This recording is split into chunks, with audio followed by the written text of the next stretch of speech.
Assalamualaikum warahmatullahi wabarakatuh. Perkenalkan, nama saya Sheila Aprilia, NIM 262. Pada kesempatan kali ini, saya akan membahas chapter yang ketiga, yaitu Risk Assessment 1. Fokus pada proses audit.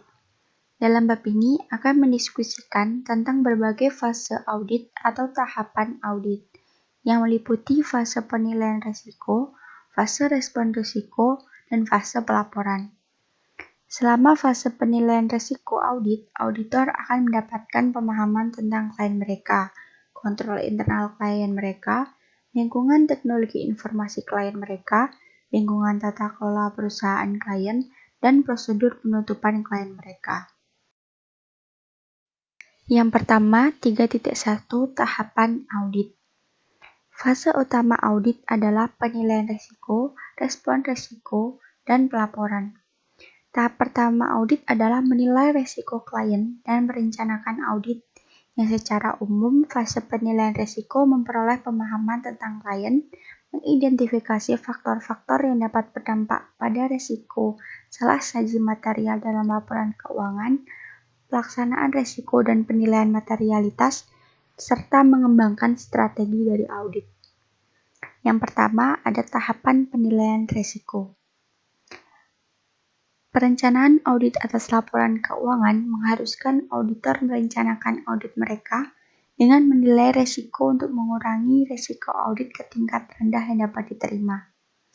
Risiko audit adalah risiko auditor mengungkapkan opini audit yang tidak tepat ketika laporan keuangan salah saji material. Penilaian risiko tahap audit memberikan kesempatan untuk mengoptimalkan efisiensi dan efektivitas saat melakukan sebuah audit. Efisiensi ini mengacu pada jumlah waktu yang dihabiskan untuk mengumpulkan bukti audit, sedangkan efektivitas mengacu pada meminimalkan risiko dari audit. Kedua, ada fase respon risiko. Pada fase respon risiko audit melibatkan pengujian rinci atas pengendalian, transaksi, dan saldo akun. Auditor akan melakukan pengujian substantif rinci atas transaksi sepanjang tahun dan pengujian substantif rinci atas saldo yang dicatat pada akhir tahun. Pengujian terperinci ini memberikan bukti yang dibutuhkan auditor ketika menentukan apakah dalam pendapat laporan keuangan itu benar dan wajar.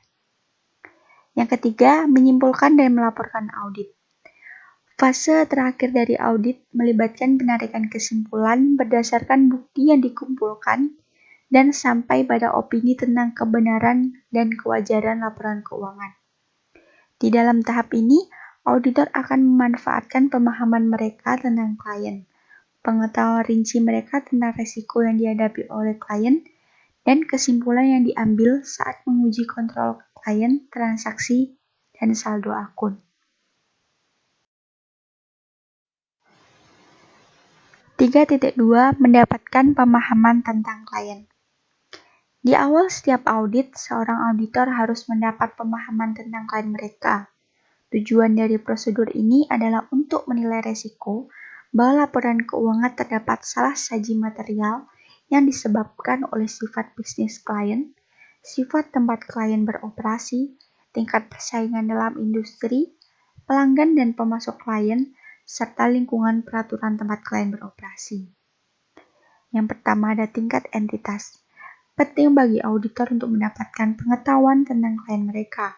Pengetahuan tentang entitas ini diperoleh melalui wawancara dengan personal klien, yang termasuk pihak yang bertanggung jawab atas tata kelola.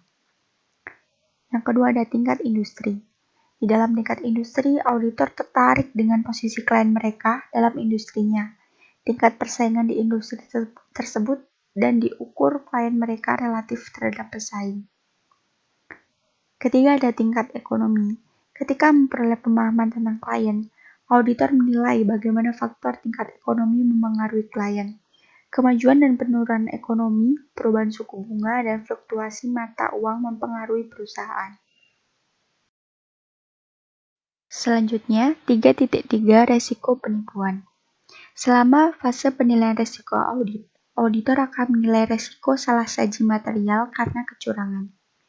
Saat menilai risiko kecurangan, auditor akan mengadopsi sikap skeptisisme profesional untuk memastikan bahwa setiap indikator potensi penipuan diselidiki dengan benar. Ada dua jenis penipuan yang luas, yaitu ada penipuan pelaporan keuangan dan penyalahgunaan aset. Penipuan pelaporan keuangan adalah dengan sengaja salah menyatakan item atau menghilangkan fakta penting dari laporan keuangan. Sedangkan penyalahgunaan aset umumnya melibatkan penipuan beberapa bentuk pencurian. Yang pertama ada insentif dan tekanan untuk melakukan penipuan. Di dalam menilai risiko kecurangan, auditor akan mempertimbangkan insentif dan tekanan yang dihadapi kliennya dalam melakukan penipuan. Contoh insentif dan tekanan yang meningkatkan risiko penipuan ini meliputi klien yang beroperasi dalam industri yang sangat kompetitif, penurunan permintaan yang signifikan untuk produk atau layanan klien, keuntungan yang jatuh, ancaman kebangkrutan, serta kerugian yang sedang berlangsung, dan lain sebagainya. Yang kedua ada peluang untuk melakukan penipuan. Setelah mengidentifikasi satu atau lebih insentif atau tekanan untuk melakukan kecurangan, auditor akan menilai apakah klien memiliki peluang untuk melakukan kecurangan. Auditor akan memanfaatkan pengetahuan mereka tentang bagaimana kecurangan lain telah dilakukan untuk menilai apakah peluang yang sama ada di klien. Contoh peluang yang meningkatkan risiko terjadinya penipuan ini meliputi yang pertama, akun yang mengandalkan estimasi dan penilaian. Yang kedua, volume transaksi yang tinggi menjelang akhir tahun. Dan yang terakhir, jurnal penyesuaian dan pembalikan yang signifikan setelah akhir tahun. Yang ketiga, sikap dan rasionalisasi untuk membenarkan suatu kecurangan.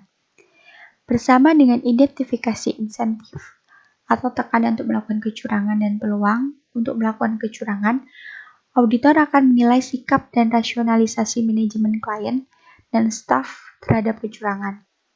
Sikap mengacu pada keyakinan etis tentang benar dan salah, dan rasionalisasi mengacu pada kemampuan untuk membenarkan suatu tindakan.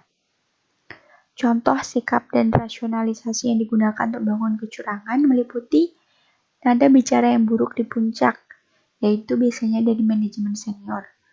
Kemudian penerapan struktur pengendalian internal yang efektif tidak dipandang sebagai prioritas. Selanjutnya, 3.4 kelangsungan usaha. Di dalam setiap fase audit itu, auditor akan mempertimbangkan apakah tepat untuk mengasumsikan bahwa klien mereka akan tetap berkelanjutan.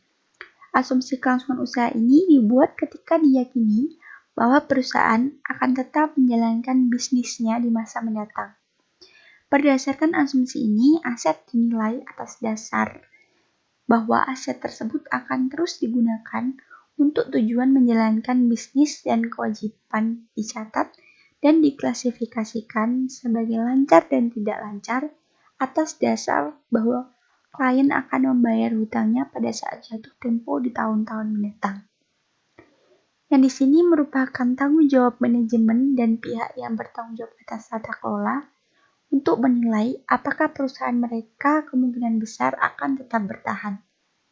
Sedangkan auditor bertanggung jawab untuk mendapatkan bukti yang cukup dan tepat untuk menilai validitas asumsi kelangsungan usaha yang dibuat oleh manajemen klien serta pihak yang bertanggung jawab atas tata kelola ketika menyiapkan laporan keuangan. Yang pertama ada resiko going concern indikator. Di setiap klien, auditor akan menggunakan pertimbangan profesional mereka untuk menilai apakah asumsi kelangsungan usaha itu valid. Ada sejumlah indikator sendiri atau gabungan yang dapat menunjukkan bahwa asumsi kelangsungan usaha ini mungkin berisiko. Yang diantaranya meliputi rasio hutang terhadap ekuitas yang signifikan, pinjaman jangka panjang yang akan jatuh tempo tanpa adanya pembiayaan alternatif, kerugian yang berkepanjangan, ketidakmampuan untuk membayar hutang pada saat jatuh tempo, keengganan pemasok untuk menyediakan barang secara kredit, hilangnya pelanggan yang signifikan, serta ketergantungan yang berlebihan pada beberapa pelanggan atau pemasok. Yang kedua ada resiko going concern, faktor yang meringankan. Faktor-faktor yang meringankan mengurangi resiko bahwa asumsi kelangsungan usaha mungkin diragukan. Misalnya, jika klien mengalami kekurangan uang tunai yang parah, tetapi memiliki surat dari bank yang menyetujui untuk memberikan pembiayaan tambahan, surat tersebut mengurangi resiko bahwa asumsi kelangsungan usaha mungkin tidak valid. 3.5 Tata kelola perusahaan. Menurut ASX, tata kelola perusahaan terdiri dari aturan, sistem, dan proses dalam perusahaan yang digunakan untuk memandu dan mengontrol. Struktur tata kelola digunakan untuk memantau tindakan staf dan menilai tingkat risiko yang dihadapi. Kontrol dirancang untuk mengurangi risiko teridentifikasi dan memastikan kelangsungan hidup perusahaan di masa depan. 3.6 Teknologi informasi. Saat memperoleh pemahaman tentang klien, auditor akan mempertimbangkan risiko yang dihadapi oleh klien yang terkait dengan teknologi informasi. IT adalah suatu teknologi dari sebagian besar program akuntansi perusahaan yang meliputi suatu transaksi, pencatatan, pemrosesan, koreksi seperlunya, transfer ke buku besar, dan kompilasi laporan keuangan. Resiko yang terkait dengan IT termasuk akses tidak sah ke komputer, perangkat lunak dan data, kesalahan dalam program, serta kurangnya cadangan dan hilangnya data. Yang terakhir, 3.7 Prosedur penutupan. Saat menyelesaikan laporan keuangan, klien akan menutup akunnya untuk periode keuangan. Ia merupakan tanggung jawab auditor untuk memastikan bahwa klien mereka telah menerapkan prosedur penutupannya dengan tepat. Auditor akan menentukan risiko yang terkait dengan prosedur penutupan klien mereka. Selain laporan keuangan tahunan, klien juga akan menyiapkan laporan keuangan bulanan, triwulan, atau setengah tahunan untuk keperluan internal dan eksternal. Auditor juga dapat memeriksa laporan ini untuk menilai keakuratan prosedur penutupan klien mereka saat menyiapkan laporan tersebut. Sekianlah pembahasan pada chapter yang ketiga ini. Semoga bermanfaat. Wassalamualaikum warahmatullahi wabarakatuh.